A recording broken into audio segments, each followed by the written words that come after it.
ये कहानी एक छोटे से गांव में रहने वाले एक गरीब किसान की है, जिसका नाम रामू है। रामू का पूरा परिवार कृषि पर आधारित था और उनकी मुख्य आय खेती से ही होती थी।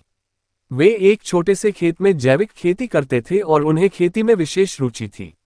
रामू की कहानी उस समय से शुरू होती है जब उनके पास बहुत ही कम सामग्री थी, लेकिन उनकी मेहनत और आत्मविश्वास की वजह से वे किसानी में सफलता पाने के लिए कठिनाइयों का सामना करते गए। वे सिर्फ जैविक खेती की तरफ ध्यान केंद्रित करते और खेत में उर्वरकों के बजाय उर्वरक की जगह खेत में खाद प्रदान करते थे। अपनी मेहनत और समर्पण से रामू की खेती धीरे धीरे फलने लगी।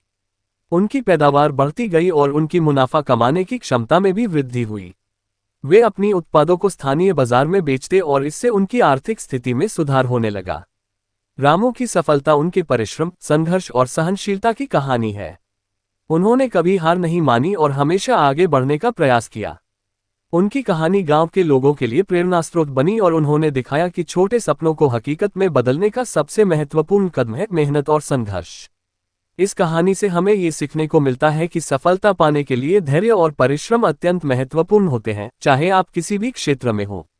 रामू की तरह हमें भी अपने लक्ष्यों के प्रति पक्षपात नहीं करना चाहिए और निरंतर प्रयास करते रहना चाहिए, चाहे समस्याएं कितनी भी कठिन क्यों ना हो।